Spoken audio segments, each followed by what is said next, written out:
penguasa Mekah Madinah meninggal dunia. Ustaz, dalam hadis itu khalifah. Lah ini raja Ustaz. Bagi orang Arab, penguasa Mekah Madinah itu dianggap khalifahnya. Wallahu alam, mungkin saja ijtihad ini adalah salah dan sekalian menerima untuk kapanpun meralat ini kembali. Tetapi inilah yang bisa kita lihat untuk saat ini, Pak. Tidak seorang pun di antara mereka bertiga yang benar-benar menguasai dan memimpin Arab, memimpin Mekah Madinah, karena Mekah Madinah akan jatuh ke tangan keturunan kandungku Al-Mahdi. Kaum muslimin, nanti tolong dibaca di kitab ensiklopedia akhir zaman, ada satu lagi. Kemunculan Al-Mahdi ditandai dengan wafatnya seorang lelaki yang berjiwa mulia, yang berhati mulia. Laki-laki ini dicintai oleh seluruh orang-orang beriman satu bumi. Laki-laki ini dicintai oleh seluruh malaikat di langit. Dia dibunuh laki-laki tersebut. Coba nanti dibaca, saya lupa di halaman. Nanti tolong dibaca tentang kemunculan Al-Mahdi ya. Bab Al-Mahdi. Hanya di situ Nabi mengatakan hadis ini sahih. Hadis ini sahih di mana Rasulullah SAW mengatakan bahwa yang memimpin nanti adalah Al-Mahdi, ditandai dengan terbunuhnya seorang lelaki yang sangat dicintai oleh orang-orang beriman di muka bumi. Kematiannya menyebabkan marah orang-orang beriman. Awas, orang beriman.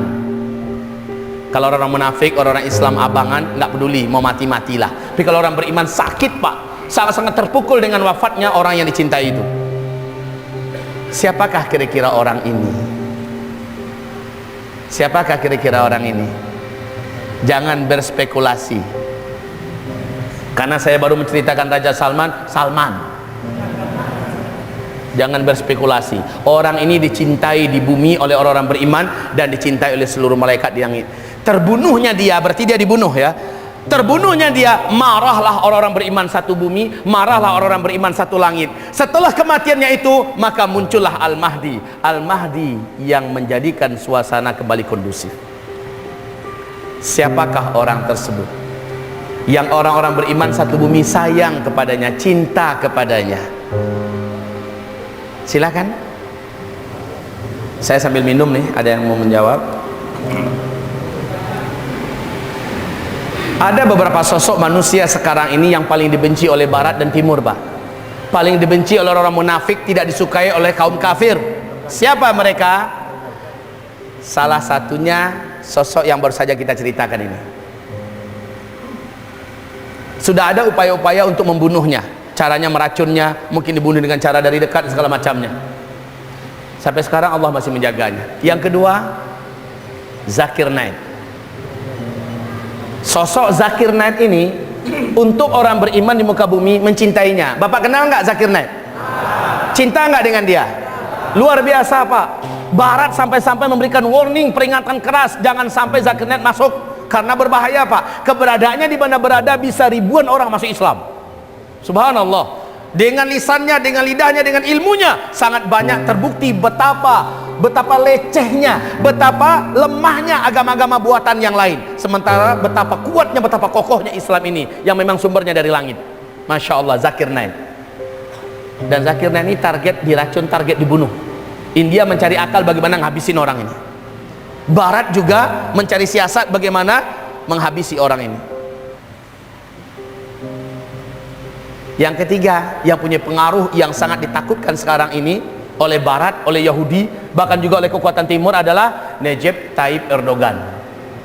Ya, di tangannya dengan vulgar beliau mengatakan, semua capaian ini karena kami kembali kepada Islam dan kami mencampakkan sekularisme.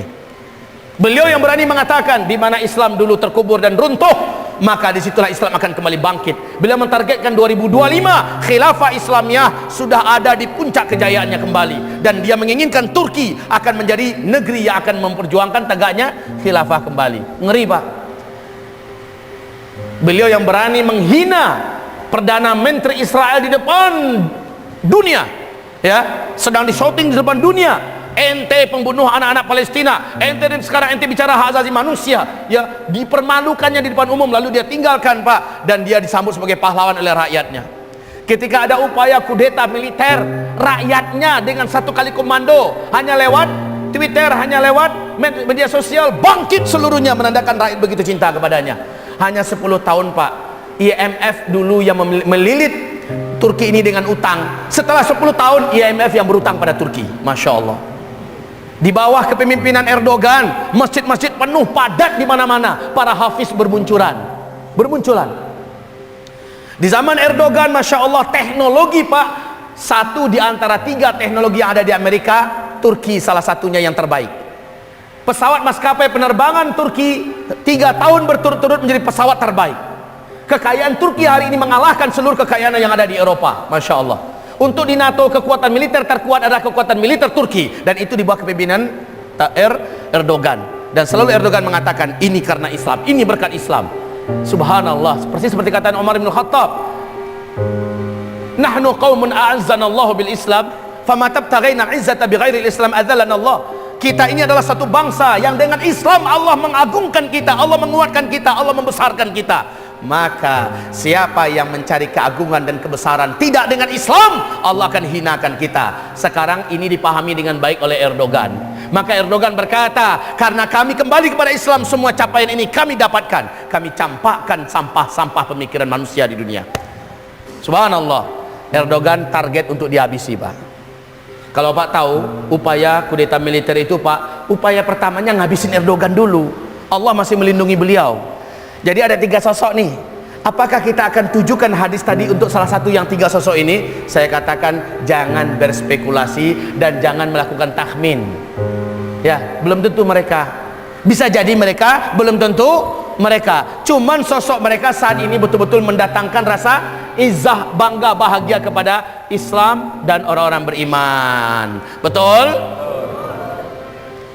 Ada yang nyeletuk kepada saya waktu saya memberikan seminar 2 hari di Pekanbaru, Masjid Agung An-Nur Pekanbaru. Ustaz, bisa jadi Habib Rizik. Saya katakan Habib Rizik baru-baru ini dunia mengenalnya. Selama ini beliau baru kelas lokal, kelas nasional. Sekarang dunia mengenalnya. The man of the year, a man of the year, ya. Itu beliau 2016, baru-baru ini.